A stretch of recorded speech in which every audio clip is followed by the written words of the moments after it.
Hello guys, j'espère que vous allez bien. Aujourd'hui, je vous fais un récap de notre voyage de découverte au Bénin.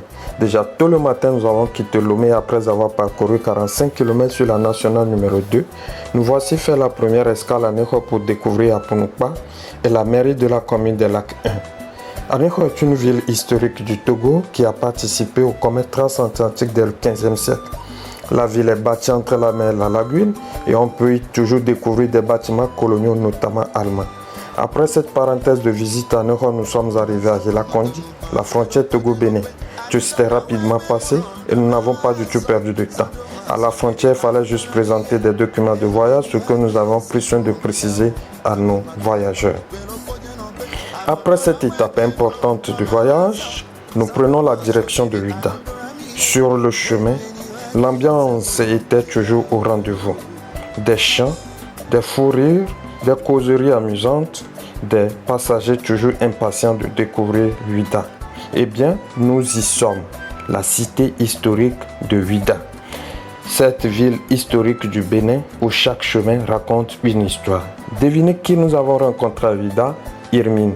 Cette béninoise que j'affectionne chaleureusement, elle est passionnée de tourisme. Irmine va nous faire découvrir tous les sites de Ouidah. Déjà à Ouidah, nous pouvons voir de loin la basilique Immaculée Conception, la première église catholique de Ouidah, pour ne pas dire du Bénin, construite depuis 1903. Nous sommes dans la magnifique ville de Ouidah. Cette ville d'histoire et de sites touristiques. Nous partons premièrement à la découverte du célèbre temple de Python. Cet endroit mystique et magique où les pythons sont vénérés comme des esprits protecteurs et guérisseurs. Des visiteurs toujours impatients de découvrir ces pythons qui ne mordent jamais. Dans l'enceinte du temple, nous pouvons découvrir d'autres visiteurs. On dirait que c'est le jour des visites. L'histoire fascinante des pythons sacrés a retenu l'attention des visiteurs qui n'ont pas manqué l'occasion de se prêter au jeu de port de python. C'était un jour magique où tout le monde se sentait bien. Python au cou, sourire aux lèvres, on peut lire sur les visages l'audace d'une expérience réussie. Un autre site important à visiter à Ouidah, la place aux enchères, communément appelée place Tcha-Tcha. Cette place était autrefois le marché public aux esclaves où se faisaient les échanges et ventes des esclaves lors de la traite négrière. L'histoire de cette place a bouleversé les visiteurs. On pouvait lire sur les visages la tristesse et le ressentiment. La place Tcha-Tcha était l'endroit où se tenaient les enchères publiques pendant lesquelles les esclaves destinés en Amérique étaient troqués contre des marchandises. Une visite guidée nous amène où? À Djegbadji. Djegbadji, c'est la zone de fabrication de sel de cuisson. Elle se pratiquait selon des techniques originales à partir des sols salés, raclés, près des mangroves et soumis à la lessiviation dans des paniers faits de branches de palétuvier. Les solutions salées concentrées étaient chauffées. Après évaporation de l'eau, le sel était recueilli et vendu. Cette pratique est généralement détenue par des bonnes dames dont elles seules ont le secret. Impossible de visiter Ouidah sans faire un tour à la fameuse place de non-retour. Elle marque le symbole de la déportation des captifs esclaves dont la plage de Ouidah fut le théâtre. Nous avions également visité à Ouidah la zone Somaï et la fosse commune. Le deuxième jour, le jour aussi vif et dense que le premier. Ce dimanche matin-là, la joie retentissait dans tous les cœurs et l'ambiance était toujours au rendez-vous. Nous passons à la découverte du village de la Cuisse de Ganvier. Un tour à la statue d'Amazon pour prendre quelques photos de souvenirs.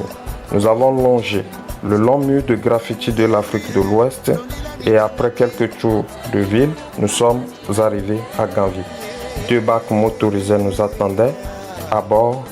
Stanislas, un guide local que j'affectionne chaleureusement au passage. Nous sommes sur le lac Noukoui, 4 km du village Ganvier. Déjà à Ganvier, de groupes d'enfants nous attendaient avec des techniques de rame, des danses et des chants pour nous souhaiter la cordiale bienvenue. Cette scène fascinante a émerveillé tous les participants qui n'ont pas hésité de danser et de chanter. Une visite de la boutique artisanale pour se procurer des objets d'art de souvenirs. Nous avons également fait une randonnée sur le lac Nkoui pour découvrir les coins importants de Ganvié, la place des amoureux, le restaurant Raphaël.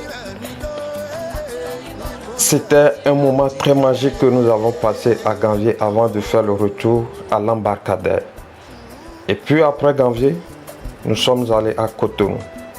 La soirée nous attendait, Cotonou by Nat, cette soirée magique que tout le monde attendait.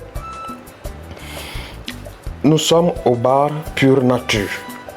Ce bar très accueillant qui nous a favorisé la soirée en toute ambiance. Tout le monde était très joyeux, des danses par ici, des chants par là. Personne ne s'est laissé et puis vous pouvez voir tout le monde qui dansait au rythme de la joie. C'était un moment d'ambiance explosive qui a retenu l'attention de tout le monde et d'ailleurs que tout le monde a aimé. À la soirée, nous avons organisé une surprise à l'occasion de l'anniversaire de Agnès. Ce gâteau d'anniversaire qui l'a fait vraiment sourire parce qu'elle ne s'attendait pas à cette surprise. La soirée était tellement dense, un mouvement de joie, de danse et de loisirs. Le troisième jour, le dernier jour, était le jour de départ. C'était vraiment encombrant, mais on ne pouvait pas s'empêcher de se taper un bon haillement ce beau matin avant de prendre le départ. L'ambiance était toujours là, la convivialité, l'harmonie et l'amour. Nous partons, nous sommes arrivés à Ouidah pour faire une escale au centre Saint-Camille de l'Est, l'histoire de rendre grâce à Dieu pour ces 3 jours de découverte du Bénin et remercier les participants. C'est également l'occasion de remercier la Société des Postes du Togo qui nous a toujours accompagnés à chaque étape de nos voyages. Eh bien, nous sommes arrivés à Lomé, Aka Express Voyage. Nous remercions tous les participants de cette édition de la découverte du Bénin. À la prochaine.